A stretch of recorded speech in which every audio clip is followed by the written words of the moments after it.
a Florida man, a sex toy, genitalia, a bag of chips, a middle school teacher, paranormal activity. That pretty much sums up the stories in this episode of Weird AF News, because it's Friday and we do Florida Friday on Weird AF News. All the weird news from this week from the state of Florida, including one of our favorite counties, of course. A lot of nakedness involved in this particular episode. I mean, all the Florida Friday episodes have nakedness. This has some extra nakedness. You're going to love it. I'm Jonesy. Here we go. A Florida man exposed himself to the ladies and then asked a cop if he could urinate on him.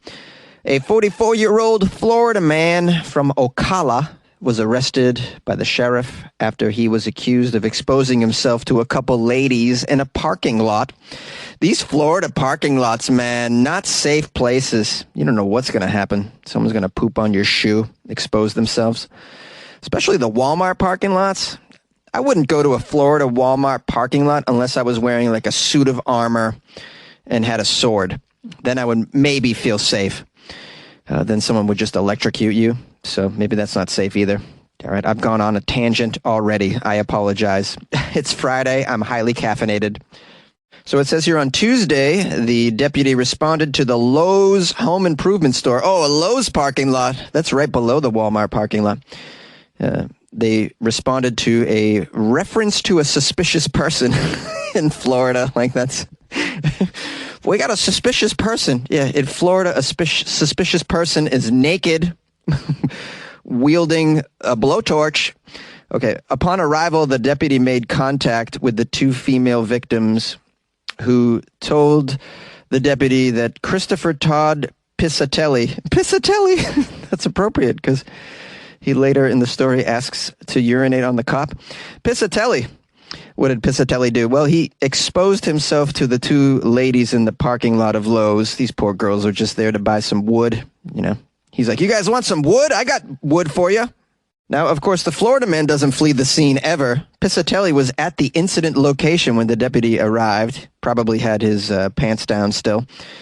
While the deputy was speaking to the victims, Pisatelli then began walking away. That's how stupid Florida men are. It's like, no, you're supposed to walk away before the police arrive, Pisatelli. What the hell's wrong with you? I think Pisatelli wants a mugshot. It's not his first. The deputy made contact with Pisatelli, attempted to detain him during the investigation. While the deputy spoke with Pisatelli, the deputy reported that Pisatelli asked if he could dump a bag of chips that he was holding on the deputy.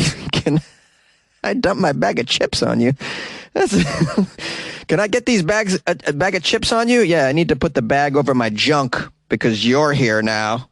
It says at that point, the deputy removed the bag of chips from his hands, and that's when Pisatelli asked if he could urinate on the deputy. Well, at least he was polite. He asked first, you know. It doesn't indicate whether the deputy took him up on that offer. I'm going to guess no thank you. At this point, it says the deputy attempted to place Pisatelli in some handcuffs. Yeah, I'm going to guess the deputy didn't ask the Florida man if he can put the handcuffs on him. The deputy noted in the report that Pisatelli placed his hands behind his back in an effort to resist the deputy. Once he was handcuffed, Pisatelli began pulling away from the deputy and refused to walk toward the deputy's patrol vehicle. The deputy responded by bringing Pisatelli down to the ground on his stomach. Pisatelli began kicking with his legs. The report stated that those kicks struck the deputy in the hip area. Ooh, poor deputy got kicked in the hip. They got very specific in this article. The report also indicates that one of the victims says Pisatelli started a fire in the parking lot underneath a bucket. It's a little odd. The second victim said that Pisatelli pulled down his pants to his underwear, exposed his organs, and showed his butt to her. Also showed his butt. Lit a fire and showed his butt. Wow, there's a lot going on in this Lowe's parking lot, I tell you. Who needs pay-per-view? Just go to this Lowe's parking lot. Everything you need is there. A Florida woman was arrested after a biting fight over a sex toy. A biting fight? I've never heard of that term before, but I can imagine what it's like. A lot of Floridians involved in biting fights these days. St. Lucie County, Florida is where this wonderful behavior took place. A Florida lady is behind bars after a struggle over a sex toy went way too far. The deputies responded to a call in the morning, according to the report. A man told the deputies that he had an argument with a Florida woman named Chelsea White, 34 years old. What did they fight over? Well, it was an argument over a sex toy that he owned. He owned it, okay? Maybe Chelsea wanted to take a bite out of the sex toy. The man said he asked White to return the toy. Oh, he lent it to her. It's just, Florida communities are very close. Lending out sex toys to neighbors. Lovely, lovely. When can I get my dildo back, Chelsea? Chelsea, I need my dildo. The weekend's here. You know what I like to do on the weekend, girl. So the man, who is unnamed, says he asked Chelsea to return the sex toy, but she refused. The man claims he then grabbed a purse which contained the sex toy and began to struggle with her over the purse. He then claimed Florida lady White began biting him after they fell on the couch. So you got a sex toy in their grip.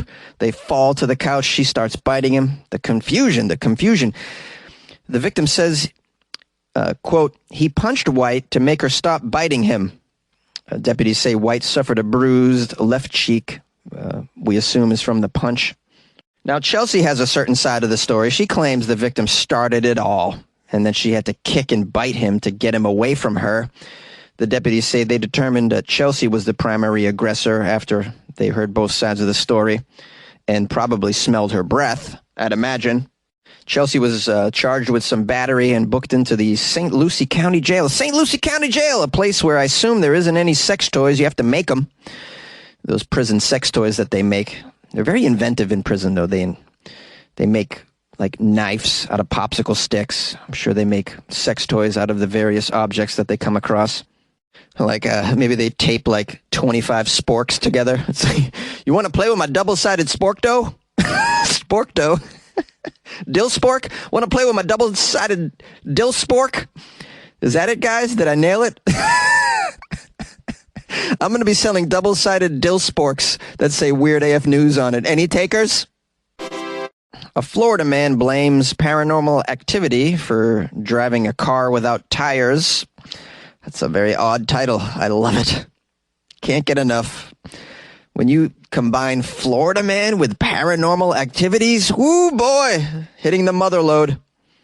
The article says, in general, it's a very poor idea to drive if your car is missing some tires.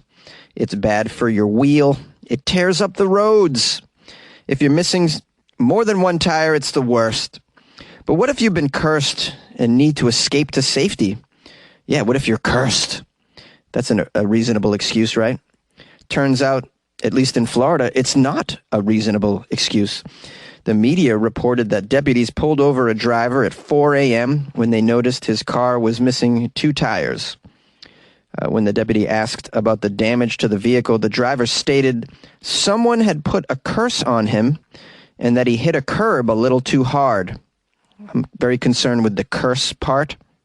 I'm not sure if I believe in actual curses as part of the whole paranormal phenomenon. Like if someone puts a curse on you using a spell from like a shaman, a witch doctor, perhaps.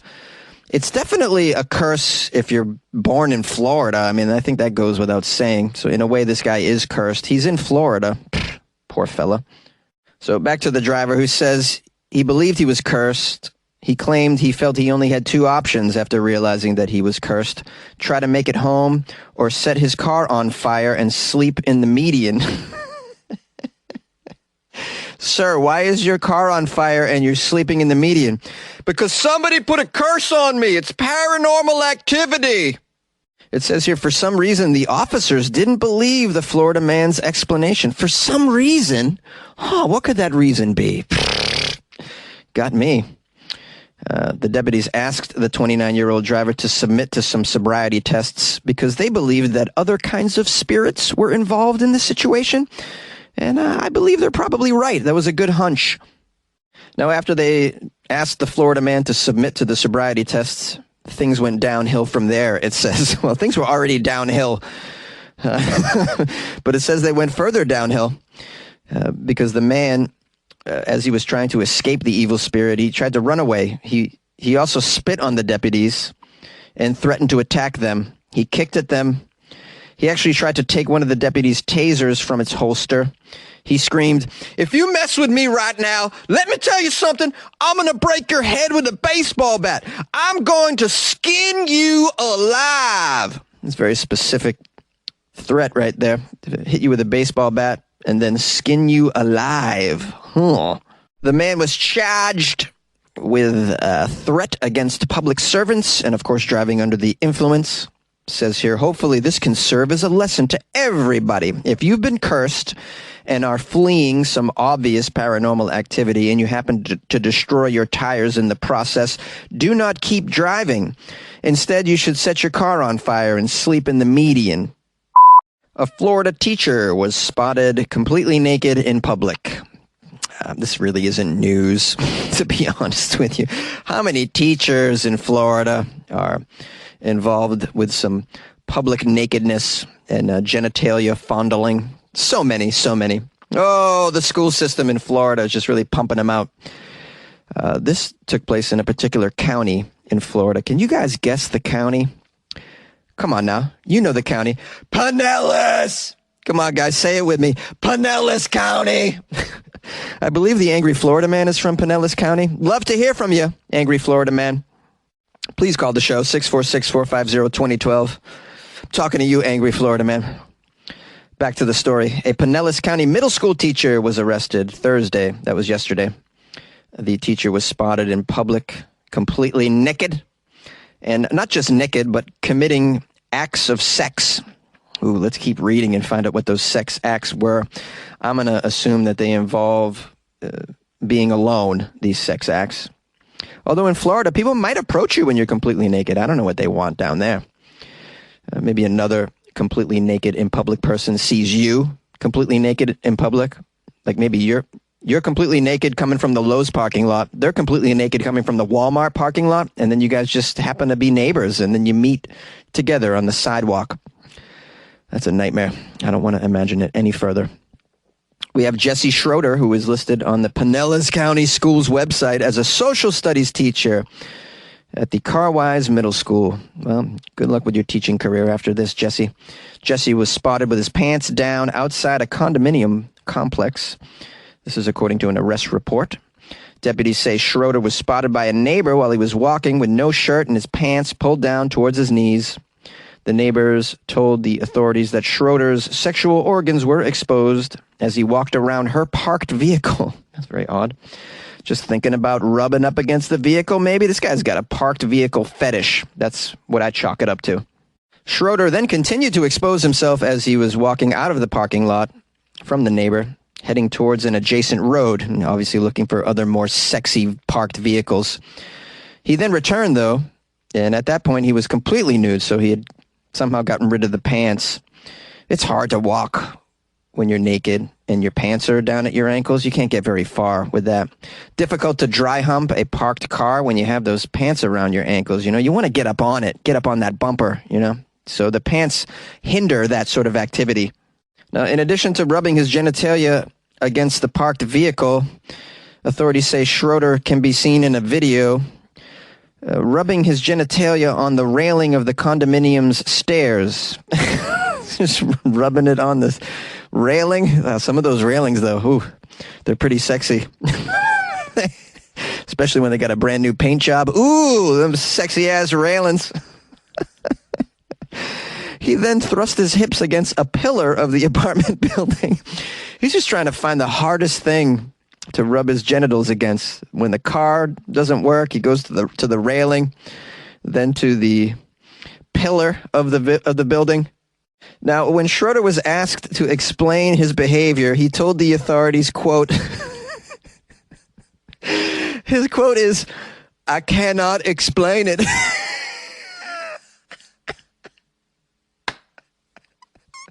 Oh, that's the best explanation of all time. I cannot explain it.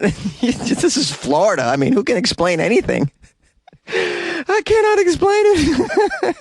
Oh, I love it. Hold that thought, Schroeder, Florida man. You can explain it to the judge just like that. That'll help your case, I'm sure. I cannot explain it. When they asked the middle school, why would they hire such a maniac? The school was like, we cannot explain it. Actually, we can explain it. There's really no quality individuals in our community. This is Pinellas County. We're just dealing with the community that we have here. This is the best we got for teachers. You like podcasts? You're listening to my podcast. Maybe you thought to yourself, I'd like to make a podcast. Too difficult. No, not with Anchor. Anchor has free creation tools that allow you to record and edit your podcast from your phone or your computer. Anchor distributes your podcast to Apple, Spotify, Stitcher, and more. They have advertising integration, so you can even make a little money off your podcast. Everything you need to make a podcast in one place. Download the free Anchor app or go to anchor.fm to get started. And good luck with your podcast. Good luck with your creation. Good luck with your life, man. Yay! Hey, it's the weekend. Or maybe it just passed. Either way, I hope you had a nice one, or you're having a nice one. Thank you to everyone who sent me Florida Friday articles. How nice of you to think of me when you came across those naked stories. I appreciate you thinking of me and sending them on. It made my job easier, of course. You can always send me stuff to funnyjones@gmail.com. If you'd like to call the show, the number 646-450-2012. I'm going to publish a few calls at the end of this outro. Stick around for that stuff. If you want to support the Weird AF News podcast that records 5 days a week inside a very small closet in Los Angeles, you can do so by joining the Patreon. How do you do that? Oh, I'm glad you asked. Go to patreon.com/weirdafnews or weirdafnews.com and click on the Patreon banner. Or you can download the Patreon app. They have an app, and you just do a little search for Weird AF News, and I think this is the only one it comes up. So you can support the show by buying Jonesy a cup of coffee here and there. Why wouldn't you want to keep me completely caffeinated? You see what you get? You see the final output when I'm highly caffeinated? I'm about to have a heart attack. That's the other output of all this caffeine, but it's okay. It's okay. You know, sacrifices need to be made, guys. Oh, man, I have yet to OD on caffeine, though, so that's a possibility one of these days. Imagine the headline. Podcaster overdoses on caffeine inside a closet. Oh, what a terrible ending. I think my mom would be so displeased if I ended my life like that. Oh, boy.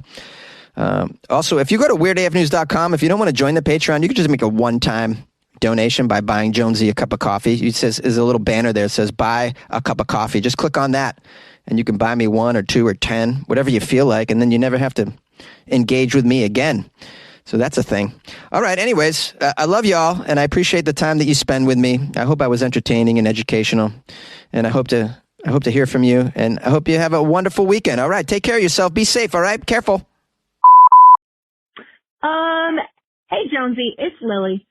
So, do you think you're going to throw out a tantalizing detail like, oh, that time I screwed up a threesome in Jamaica Plains, Mass., and you're not going to say anything else about it or elaborate at all? Like, come on, man. You can't just, you can't tantalize us like that. Tell the story, man. Let us know what happened. And good luck with your life, man. Hey, Jonesy, it's Michael. How you doing? Hello, weirdos. Just a quick message today, Jonesy. Today, November 4th, Friday, is National Community Service Day. So if you haven't done anything yet with your day, you could do a little community service. It's also National Candy Day. So maybe you could combine the two, do a little community service, pass out some candy. Maybe you've got some Halloween candy left over. Okay, and then to add to that, November 5th, tomorrow, Saturday, National Donut Day. So enjoy a donut on Saturday. It's great to go to the donut shop on Saturday morning and bring home a box of donuts for the family, wife and kids. Jonesy, you can run to Dunkin' Donuts and get yourself a cup of coffee and a donut with some of that Buy Jonesy a Cup of Coffee money. And Sunday, National Nachos Day. And if you buy some nachos and you're with someone else, you can grab them away from them and say, hey, don't eat those. Those are nachos. The old stupid joke. Hands off. Those are nachos. Those are mine. All right, everyone. Today, National Candy Day, Saturday, National Donut Day, and Sunday, National Nachos Day. Eat up and enjoy. Everyone stay safe and healthy. Have a great weekend. And everyone, good luck with your life, man. Take care.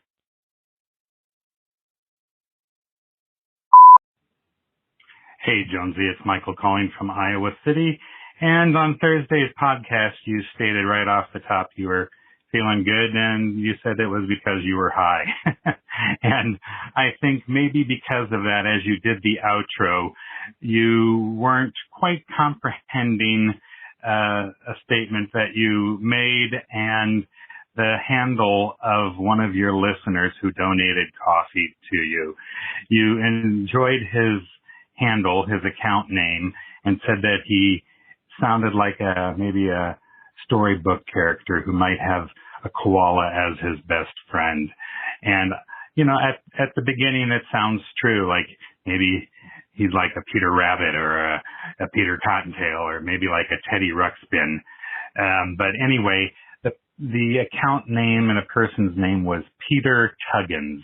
And I think maybe because you were being so earnest and giving thanks and praise and really being thankful for his donation to you, you just missed his name. And the fact that he had, you know, trying to slip something by with his account name and his 13-year-old boy humor, which of course is a bit clever, and I had a chuckle myself, but because you were being so thankful for his donation and that the fact that you were high, it slipped right by you and you didn't even realize that his name is something like, Peter North or Peter Dragon or Dick Johnson or something like that. Peter Tuggins. And you even caught a bit of it yourself when you read his comment that he said he hoped you would keep the humor coming, C-U-M-M-I-N-G. So you kind of caught it halfway, but you didn't catch his handle name. Anyway, he missed the censorship that you might have given if you'd caught it yourself, and he can feel happy that he got his name on the air. Ha ha ha ha. Some of us probably caught it and some of your listeners probably didn't, but anyhow, we had a joke or a laugh at your expense, and he can feel good about that. But anyway, you got your coffee, and that's what counts here, is he supported you. All right, well, you take care, and everyone be safe and happy and healthy. And Jonesy, good luck with your life, man. Hi there, Jonesy. This is Skeeter calling from Jacksonville, Florida, the largest city in these here contagious 48 states of the United States of America. I just was checking in so you'd know that I was okay and I made it through the storm all right. It's been kind of a tough month since Hurricane Ian came through and blowed us all up down here. We didn't have the kind of destruction that the other parts of the state had with like lots of devastation with houses blowing over and getting blown to pieces. But we had a shit ton of rain here. We had lots of wind and we had some flooding. And as a result, I got 3 extra alligators now in my backyard menagerie. What? Oh, backyard menagerie, my old lady says, not menage a trois. It's a backyard menagerie that I keep here. I got some strange and unusual creatures that I keep in my backyard menagerie. I got snakes and I got alligators, just 2 alligators that I normally keep.